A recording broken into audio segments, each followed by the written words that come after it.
私たちは友達がいないから寂しいのではありません。自分の席がどこにもないと感じるから震えるのです。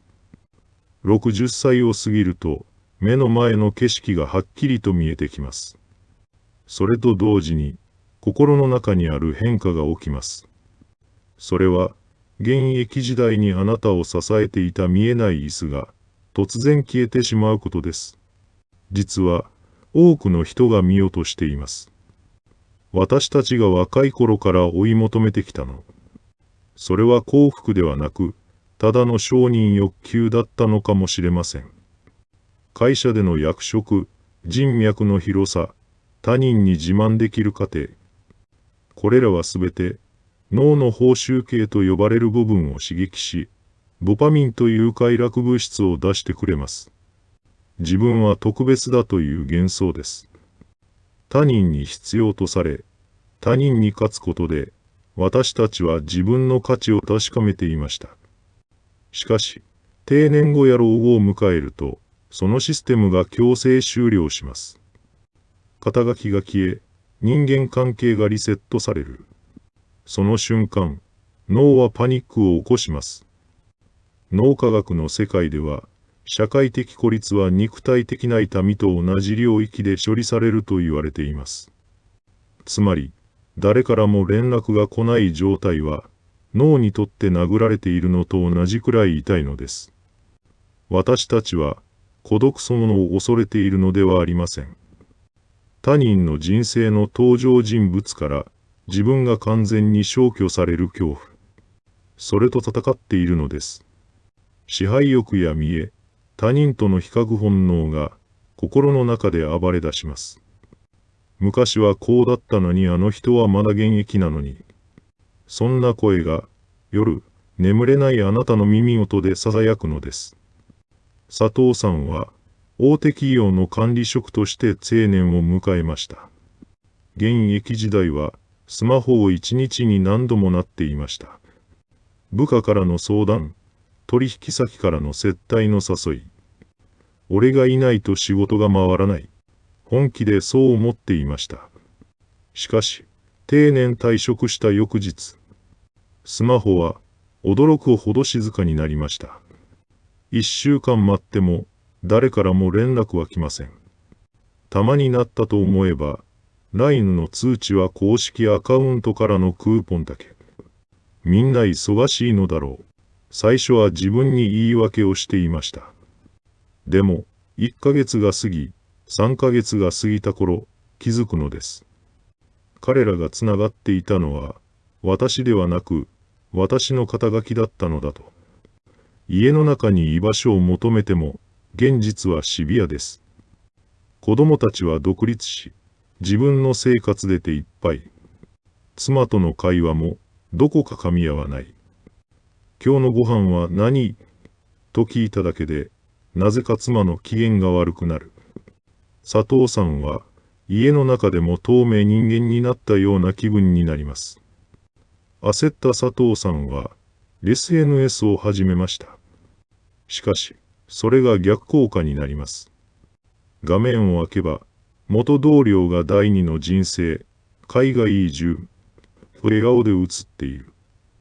昔の部下が独立して社長になりましたと輝いている。それを見た瞬間、胸の奥がキュッと締め付けられます。激しい嫉妬と自分だけが取り残されたような老いへの不安。気づけば、スマホの画面を見つめたまま、ため息をつく毎日。私の人生、一体何だったのだろうか。誰もが羨むような会社人生を送ってきたはずなのに、心にあるのは深い底なしの孤独。これは、佐藤さんだけの特別な話ではありません。今、日本の至るところで、静かに起きている現実です。では、私たちはどうすればいいのでしょうか。このまま寂しい老後を受け入れるしかないのでしょうか。安心してください。脳科学と少しの哲学が、その答えを教えてくれます。今日からできる、現実的な生き方のシフトです。まず、ドパミンを追いかけるのをやめましょう。他人に認められたい、他人より優れていたいという刺激的な幸せは、年齢とともに脳を疲れさせるだけです。代わりに私たちが味方にすべきなのは、セロトニンという脳内物質です。セロトニンは、一言で言えば安心の幸せです。他人との比較ではなく、今、この瞬間にある静かな充実に気づく力です。セロトニンを増やす習慣は、驚くほどシンプルです。毎朝、決まった時間に起きて、15分だけ太陽の光を浴びながら散歩をする。これだけで、脳の中に幸せな老後を迎えるためのベースキャンプが作られます。そして、人間関係に対する期待を完全に捨ててください。ブッダはこう言いました。細々の核のように、ただ一人歩めと。孤独は、寂しい状態ではありません。誰にも邪魔されず、自分を生きられる自由のことです。現役時代の人間関係が切れたのなら、それはお役御免のサイン。これからは、他人のために使う時間はありません。自分の機嫌を自分で取るのです。誰かから LINE の返信が来なくても、まあ、みんな自分の人生を生きてるんだなと笑い飛ばす。ユーモアを持って自分の孤独を面白がってみるのです。今日から小さなノートを一冊用意してください。そこに今日嬉しかったことを3つだけ書きます。コーヒーが美味しかった。道端の花がきれいだった。おべえがうまく炊けた。他人の目を意識した大きな幸せから自分だけで完結する小さな快感へ。このシフトができた瞬間、老後の孤独は極上の贅沢へと変わります。人生の後半戦は引き算の連続です。仕事、肩書き、体力、そして人間関係。多くのものがあなたの手からこぼれ落ちていくでしょう。でも、恐れる必要は全くありません。余計なものがすべて削ぎ落とされたとき、最後に残るものがあります。人生の後半戦で本当に失ってはいけないものは人間関係ではありません。自分自身とのつながりです。